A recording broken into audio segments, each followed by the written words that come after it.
제가 이제 군대를 제대하고 군대 가기 전엔 춘천에 있는 큰 학교, 고등학교에 교사로 있다가 군대 갔다 온 다음에 발령을 받았는데 이 강원도 평창군에 있는 중학교에 발령을 받았어요. 그 학교는 30년 동안 전통이 있는 테니스 전국대회 4강 안에 들어가는 그런 팀이었어요. 근데 제 교사다 보니까 이제 그 자동으로 테니스 감독을 맡게 된 것입니다. 테니스를 아무것도 모르고 저는 주입교사 중에서는 운동을 좀 못하는 편이에요.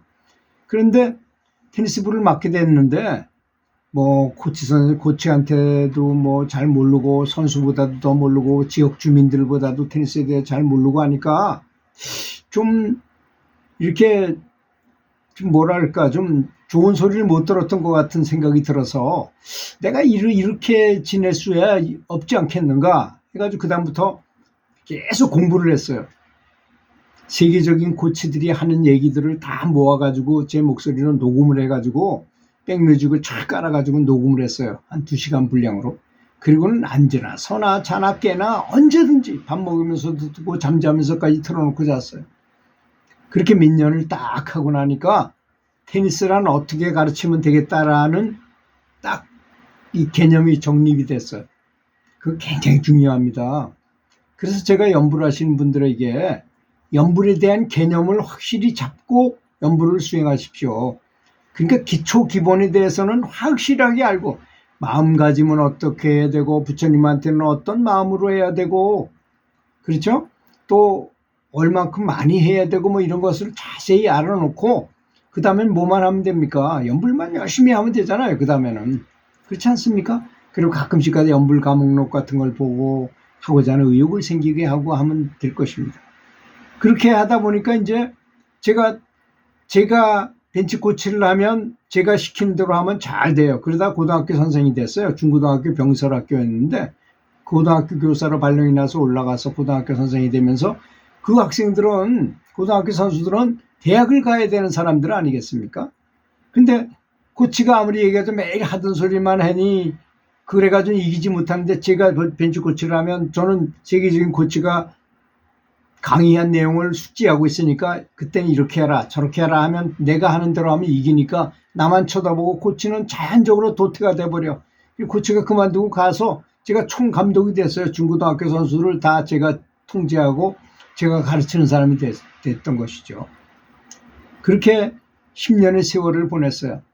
내 직업에 충실하고 또 지역사회 주민들한테 뭔가를 보여주겠다는 생각 다 그런 거죠.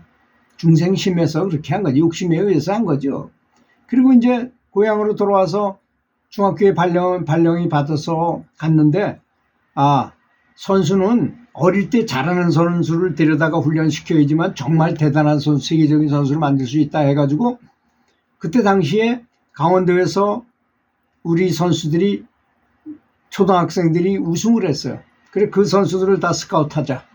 그래서 학교에서 저를 전폭적으로 믿어주고 하는 바람에 그 선수들을 강원도 각지에 있는 선수들을 직접 찾아가서 스카우트 해가지고 4명이 우승 멤버였는데 그 4명 중에 3명을 데리고 올 수 있었어요.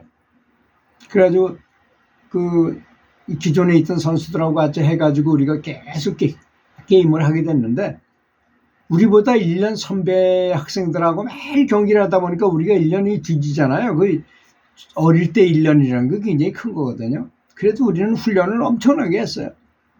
그래서 그 선수들하고 이겼다 졌다 하면서 서로 대표가 됐다 말았다 하면서 이렇게 하는 과정에서 선수들이 굉장히 실력이 많이 향상이 되게 됐습니다. 그리고 이제 그 선수들이 다 졸업하고 우리가 중3이 됐을 때는 전국대회 나가서 우리끼리 결승해요. 128명이 나왔는데 다 이기고 올라가서 우리끼리 결승을 해서 근데 이 세상에서 가장 허망할 때를 언제냐고 물어본다면 저는 그때라고 말하고 싶어요. 그때 정말 그렇더라고요. 진심으로. 내가 이것을 위해서 이렇게 10여 년 동안을 이렇게 고생을 했나 하는 생각이 들더라고요.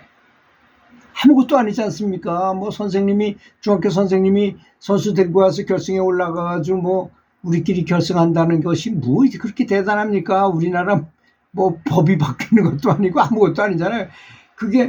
그리고 시골 사는 아버지가 없는 선수도 있었고 시골에 저 양구 이런 데 사니까 거기 와서 직접 저보고 뭐 선생님 수고했다고 말하는 사람도 없고 혼자 외롭지요.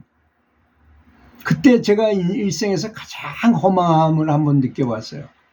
그래서 저는 사람들한테 말합니다. 그런 걸 경험해봤기 때문에 정말 영적인 내 삶에서 가장 중요한 일을 선택해가지고 그것을 취미로 하는 게 좋다고 저는 굳이 말하고 싶어요. 제가 뼈저리게 느꼈기 때문에.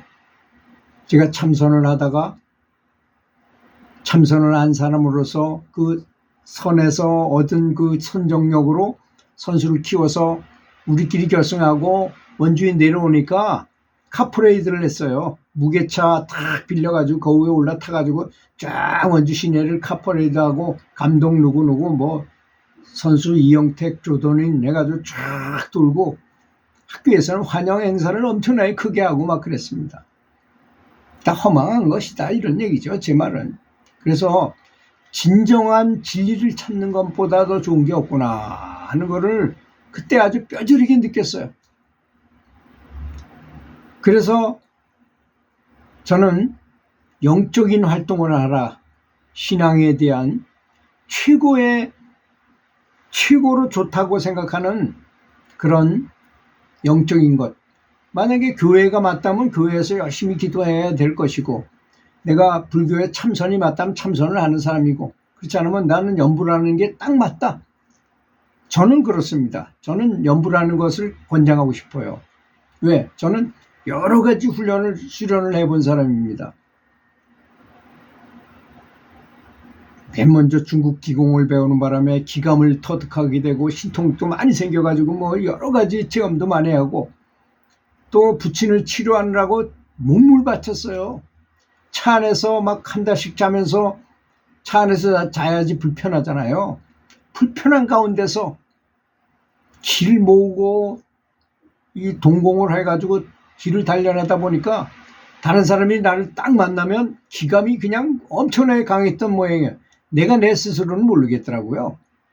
다른 사람이 나를 보면 그렇게 존중을 하는 거예요. 저 사람들이 왜 이렇게 나를 존중하나 그걸 몰랐어요 사실은. 그 사람들을 데려다가 가르치기도 하고 그래서 제가 교주가 될 뻔한 사람입니다. 교주. 그쪽 기공계에서는. 그랬었는데 그러다가 우주초협력이라는 게 또 있잖아요. 정명섭 선생님이라고 그분이 일본의 이시이 선생이 터득한 그 우주초협력을 그대로 전수받아가지고 우리나라에서 하고 저도 거기 가서 수련을 많이 해가지고 회로가 열렸다는 소리도 들었습니다.